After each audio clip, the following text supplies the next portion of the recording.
Presiden Prabowo Subianto mengklaim strategi pemerintahannya berada di jalur yang benar. Berdasarkan data Badan Pusat Statistik atau BPS, angka kemiskinan di Indonesia berada di posisi yang melesat.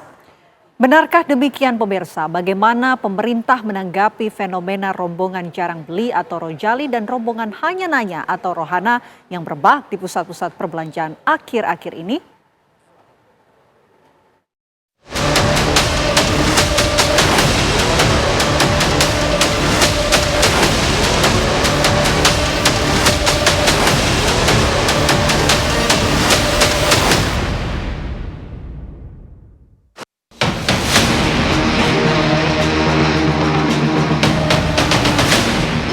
Presiden Prabowo Subianto sedang berbangga dengan kinerja ekonomi kabinetnya.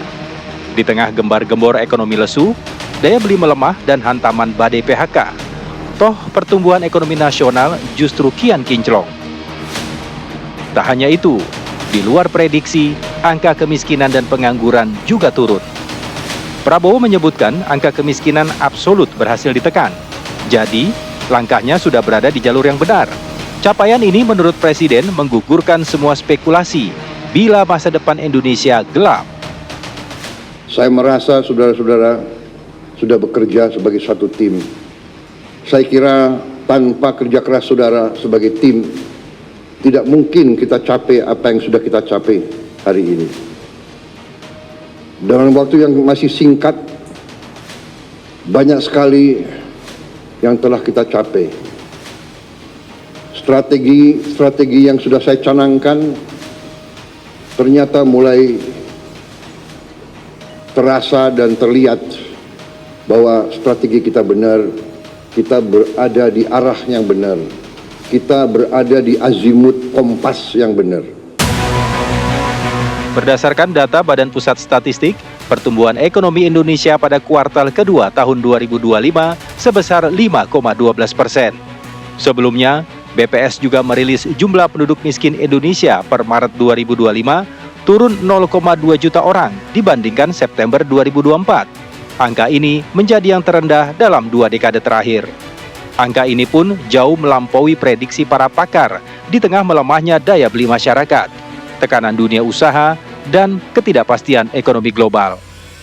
Nah, kalau bagi kami pemerintah, fenomena itu menjadi semacam pengingat ya, bahwa masih ada kelompok saudara-saudara kita yang memang kita masih harus bekerja terus ini, mendorong pertumbuhan ekonomi kita lebih optimal lagi, mendorong investasi kita lebih optimal lagi, mengurangi kebocoran-kebocoran sebagaimana yang Bapak Presiden sering sampaikan tuh di segala sektor, di segala lini. Terjadinya pelambatan daya beli masyarakat itu sebenarnya tercermin juga ya dari pertumbuhan konsumsi rumah tangga, misalnya dari data yang baru dirilis oleh BPS, itu pertumbuhan konsumsi rumah tangganya tetap tidak mencapai angka 5%. Jadi meskipun ekonominya tumbuh 5,12% secara tahunan, tapi konsumsi rumah tangga itu teridentifikasi masih lemah. Dan ini salah satu yang menyebabkan masyarakat akhirnya ke pusat perbelanjaan misalnya menjadi rojali, rohana. Dia hanya melihat-lihat saja tanpa membeli barang sekunder dan barang tersier. Karena memang daya belinya rendah.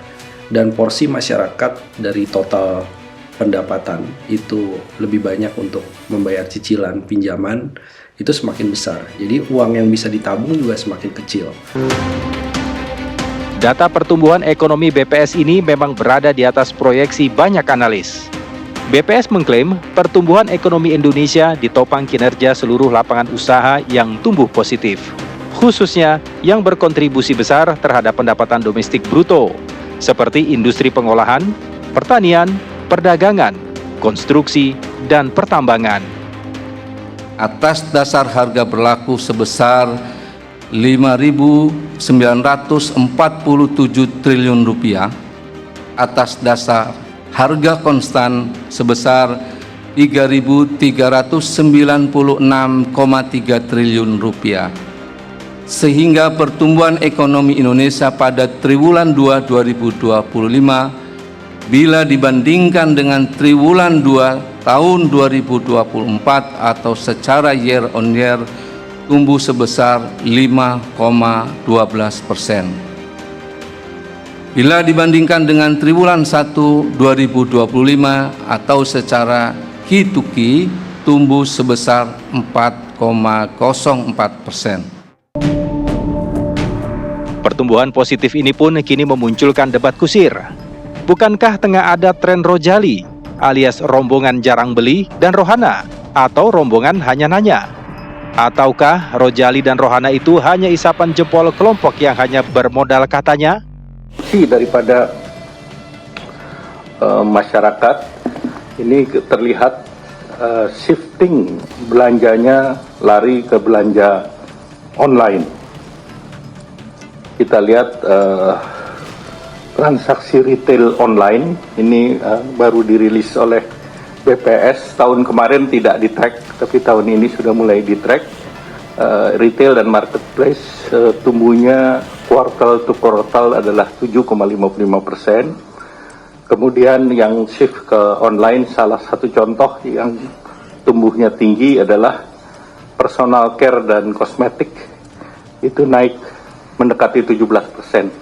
Ini menunjukkan bahwa terkait dengan isu rohana dan rojali ini isu yang ditiup-tiup. Jadi faktanya berbeda. Kalaupun mereka konsumsinya dengan utang. Ini yang membuat sebenarnya secara struktur ekonomi rapuh dan akhirnya merugikan pelaku usaha, misalnya di pusat perbelanjaan. Kalau lebih banyak yang hanya nongkrong, hanya beli misalnya makanan minuman tanpa membeli barang-barang fashion ataupun barang elektronik, maka ini menjadi pertanda yang kurang begitu bagus terhadap omset dari pelaku usaha dan akan memicu terjadinya pemangkasan tenaga kerja, akan melakukan efisiensi di berbagai sisi. Jadi memang harus ditangani segera ya oleh berbagai stimulus ekonomi dari pemerintah untuk mendorong dari sisi sektor realnya terus bergerak. Pemerintah kini diwanti-wanti agar tak terlena dengan angka, sebab bila salah langkah, bukan hanya kebijakan yang menjadi tidak efektif, tapi bisa memperburuk keadaan lantaran mengabaikan gejala-gejala real di lapangan. Sejak awal kami sudah mengingatkan di forum resmi kepada BPS. Kita meminta kepada BPS jangan kemudian memberikan angka-angka statistik hasil Susenas itu berdasarkan pesanan. Misalnya pesanan karena kita ingin performanya baik. Lalu kita harus menyatakan ada angka kemiskinan turun, masyarakat miskinnya turun, kemudian Gini rasio turun, dan yang lain sebagainya.